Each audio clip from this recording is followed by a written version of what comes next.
7-second celebrations. Let's go. Patron, let's get it. NBA as we continue, but right now to football. The D in Big D stands for New Day in Dallas. The Cowboys introducing Brian Schottenheimer as their new head coach, brings 25 years of experience as an assistant to his first-time head coaching opportunity. It's a 4-year deal, puts him in Dallas through the same period that Dak Prescott is signed through. Here was Jerry Jones with more on the hire. Now, I get my proverbial ass kicked over needing people in my comfort zone. Without this thing being about me in any way, if you don't think I can't operate out of my comfort zone, you're so wrong. It's unbelievable. This is as big a risk as you could take. As big a risk as you could take. No head coaching experience. Yes, to some, and it might be couched as a less than glamorous hire. What I would say to you is I got here taking shots and not shoddy shots. I got here taking shots. I think we all need to take shots right now. Patron, that was just a very, very strange collection of things to say, right? You said you watched the entire thing on your phone, which you never do. Never do. I mean, and I could not have been more captivated, just because the things that they were saying, like that.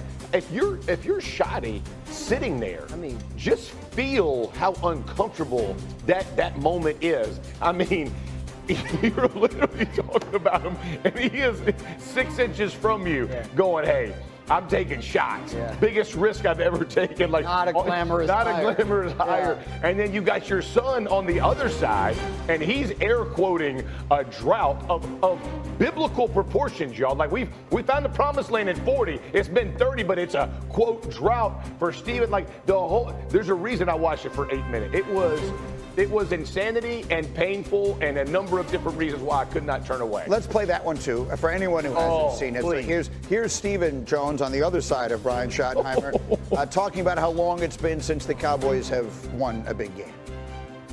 You always have to evaluate, where it didn't go right last year, and obviously we're also evaluating where it didn't go right, in terms of, this drought that people say we're in terms of a championship game or a Super Bowl.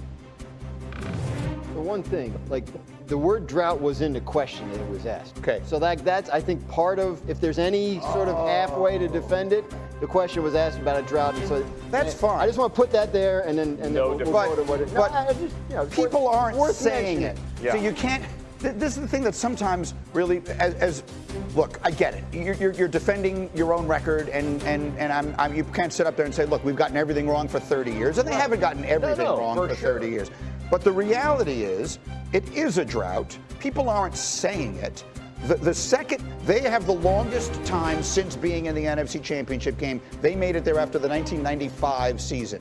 The next most recent team, or the next longest drought in the NFC, is the Bears, who went after the 2010 season. So there's by a margin of 15 years, they've gone the longest time. There are only 16 teams in the conference.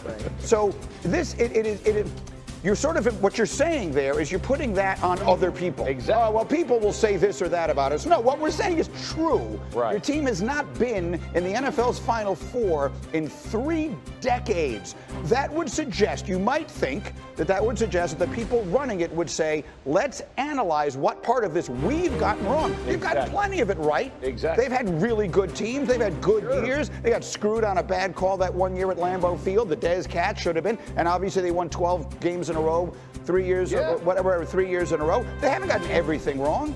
But you would think they would try and find something that they might do a little differently, when instead what it feels like they're doing is tripling down on a philosophy that has gotten us here. It's kind of worse than that, in that it's not even tripling down on what they've done so far. It's like getting a budget version of what they've done before. And I'm trying to say this in a way that's not like disrespectful to Brian Schottenheimer, because he may be a great coach, but they had a coach there that was running this staff. And rather than bringing that coach back, they looked around the building and was like, who can do what he did? Right. we'll hire you. And again, Brian Schottenheimer might turn out to be a great coach, but he wasn't a coveted coordinator. He's not a guy who's gone on a bunch of interviews. It's hard to be confident about the direction that this organization is going if not only are they not doing something different, they're doing the same thing that they've done before, but a bit of a watered down version of it. I think that's the thing that bothers people, right? The thing we talk about on these shows, the thing that really bothers the Dallas Cowboys fans is you're the Dallas Cowboys. Like, act like it. Right, like go get a star coach. Right. Don't be afraid to go out and spend in free agency, all that kind of stuff. Now, the people that run the Cowboys don't believe in free agency as a solution to to your roster problems. They think this draft and develop, but there's a happy medium somewhere between that and do literally nothing at all to fill the holes that haven't been filled by your draft and develop. And then the coach thing, Jerry famously said, I could get 500 people to coach this team. And he's living it. And I think if you're a fan, you're seeing this hire going, that's just him doubling down on that idea of saying the head coach isn't important. And again, disclaimer again, Brian Schottenhauer, I don't know if he's going to be a good head coach. Maybe he is. But the fact of the matter is, it's not the hire that the fan base would have said, oh yeah, Cowboys, we're back. Right. It's kind of like he's always, because even with Dak and CeeDee Lamb, right? It's like it comes to the end, and he does it in a way that doesn't bring everybody together. It doesn't unify. It's like, I'm going to do it this way, and this is what I'm going to do, and everybody's going to kind of live with it. But at the end of the day, the only thing constant has been the Jones, and everything else has been a rotating coaches, doing everything, quote, differently. But they haven't armed the staff with enough to win. And so I would say, from a coaching perspective, I think Shannon is a great football coach, and I wish him the absolute best, like I do all these other guys. I hope they're all successful. But you have to be aligned with the owner and with the GM, and the problem is the owner and GM are the same person. So everybody looks to him, and he has to figure out how to get my run game to help Dak, how do we get another 2 receiver, how do we get defensive tackles, how do we get linebackers, because all of those things equate to wins. It's not just about one thing. I want to make a very specific point also, okay? None of this has anything to do with Brian Schottenheimer. Right. What this has to do with, as we said earlier, you've got a philosophy. You have this level of drought. If you analyze it, you might say to yourself, the last time the Cowboys won the Super Bowl, free agency in the NFL was in its infancy. It had just begun. He has decided, Jerry Jones has decided, or decided back then, that's not going to be the way we build our football team. That's fine. At some point, you might look at this number. Can we put full screen number A15A up there, please? And say, maybe this is part of the reason this hasn't worked. Wow. Over the last 8 seasons, the Cowboys' average free agent spending ranking has been 27th in a league of 32 teams. The last time they ranked higher than 20th was 2016, and that year they were 19th.